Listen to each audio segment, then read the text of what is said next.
हम अक्सर अपनी ज़िंदगी को बेहतर बनाने के लिए दिन रात मेहनत करते हैं, लेकिन कभी कभी ऐसा होता है कि मेहनत करने के चक्कर में, अपने ज़िंदगी को सुधारने के चक्कर में हम अपने घर परिवार को भूल जाते हैं और एक दिन इसका परिणाम बहुत ज़्यादा ही बुरा हो जाता है। नमस्कार, मेरा नाम है देवनाथ पांडे। तो आज की जो कहानी है वो उत्तर प्रदेश के गौतम बुद्ध नगर ज़िले के नोएडा शहर की है, जहाँ पर एक लड़का अपने गाँव से पढ़ाई करने के लिए आता है और पढ़ाई करने के बाद जब उसकी नौकरी लगती है एक प्राइवेट कंपनी में, तो उसकी मुलाकात एक लड़की से होती है जो उसी कंपनी में काम कर रही होती है। धीरे धीरे उन दोनों के बीच में बातचीत होती है और बातचीत का ये सिलसिला रिलेशनशिप में बदल जाता है और दोनों इस कदर एक दूसरे से प्यार करते हैं कि दोनों शादी करने के मूड में आ जाते हैं। घर परिवार से बातचीत होती है तो घर परिवार के लोग मिलकर उनकी शादी करवा देते हैं। शादी हो जाती है। शादी होने के बाद लड़का कहता है अपनी पत्नी से कि मैं नौकरी कर ही रहा हूँ तो तुम नौकरी क्यों करोगी, तुम छोड़ दो, तुम घर पे रहो, तुम आराम करो। मैं नहीं चाहता कि तुम नौकरी करो और तुम्हें कोई तकलीफ़ हो। इतने पैसे मैं कमाता हूँ कि मैं तुम्हें आराम से जिला खिला लूँगा। लड़की भी मान जाती है और वो नौकरी छोड़ देती है, घर में ही शिफ्ट हो जाती है और एक हाउसवाइफ की तरह वो भी बहुत अच्छे से खाना वाना बनाती है। मतलब जो भी एक हाउसवाइफ का कर्तव्य होता है वो पूरी तरह से उसे निभाती है। लेकिन ये सब कुछ चलता है और कहा जाता है कि ज़िंदगी एक समान नहीं रहती, ज़िंदगी बदलती रहती है और ठीक उनके साथ भी वही हुआ। और करीब 2 साल के बाद उनकी ज़िंदगी में एक ऐसा तूफ़ान आया कि उन दोनों की पूरी ज़िंदगियां बेखर से गईं। दरअसल 2 साल बाद जब उस लड़के की तबीयत ख़राब हुई तो उसने डॉक्टर को दिखाया। डॉक्टर ने कहा कि तुम्हें कैंसर हो चुका है। अब वो बहुत ज़्यादा डर जाता है और फिर भी वो अपने घर पे आता है, बताता है। तो उसकी पत्नी जब ये सुनती है कि उसके पति को कैंसर हो चुका है तो बहुत ज़्यादा वो रोने लगती है, परेशान हो जाती है। लेकिन उसका पति कहता है कि तुम चिंता मत करो और देखा जाएगा जो होगा।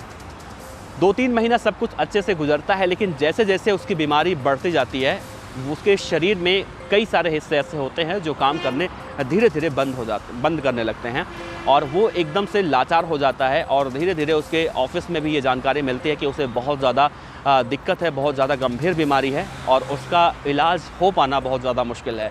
तो उसकी एक दिन नौकरी भी चले जाती है। नौकरी चले जाने के बाद वो वापस घर पे आता है और जब घर पे आता है तो आर्थिक स्थिति भी बहुत ज़्यादा धीरे धीरे दयनीय हो जाती है। तो उसकी पत्नी सोचती है कि क्यों ना अब मैं घर से बाहर निकलूं और मैं फिर से दोबारा से नौकरी करना शुरू कर दूं। वो पत्नी निकलती है, नौकरी करने लगती है और ये लड़का घर पे ही रहता है। वो पत्नी इस वक्त तक अपने पति की पूरी तरह से देखरेख करती है, एक जिम्मेदार पत्नी की तरह, जिम्मेदार नारी की तरह, जिम्मेदार महिला की तरह। लेकिन ये सब कुछ भी ज़्यादा दिन नहीं चलता। महज 3 से 4 महीना होते होते सब कुछ बहुत ज़्यादा बदल जाता है और वो इतना ज़्यादा परेशान हो जाती है कि वो किसी दिन अपने ही ऑफिस से सीधा अपने मायके चले जाती है। वो घर नहीं आती, पति का हाल चाल नहीं लेती। दरअसल होता कुछ ऐसा है, एक तो बेरोज़गारी, दूसरा उसकी पत्नी की बीमारी और तीसरा वो जो थकी हारी ऑफिस से काम करके आती थी उसके ऊपर पूरी जिम्मेदारी थी। तो बीमारी, लाचारी और जिम्मेदारी, ये तीनों इस कदर उस पर भारी पड़ गया कि वो महिला अब कहीं ना कहीं बहुत ज़्यादा मानसिक तनाव में रहने लगी और अपने पत्नी की और अपने पति की वो अनदेखी करने लगी। एक दिन वो रूठ कर अपने मायके चली गई और करीब 10 से 15 दिन तक वो अपने मायके में रहती है। तो एक दिन उसका पति जाता है, उसे मना के ला के वापस लाने की कोशिश करता है और इन दोनों में संबंध जो होता है, शारीरिक संबंध, वो नहीं बन पाता है। तो उसका पति फोर्स करता है शारीरिक संबंध बनाने के लिए, लेकिन वो महिला नहीं मानती है और वो हमेशा मना करते हैं। दरअसल इस वक्त तक उस महिला का एक और प्रेमी बन चुका था, उसका अफेयर बाहर शुरू हो चुका था, इसीलिए वो अपने पति को इग्नोर कर रही थी। एक दिन रात में वो किसी से बात कर रही थी, उसका पति सुन लेता है कि वो अपने प्रेमी से फ़ोन पर इतने देर से बात कर रही है। उसका पति बहुत ज़्यादा गुस्से में आ जाता है और मेडिकल स्टोर पर जाता है अगले दिन और बहुत सारी ऐसी दवाइयाँ लेकर आता है जिससे कि सेक्स पावर को बहुत ज़्यादा बढ़ाया जाए।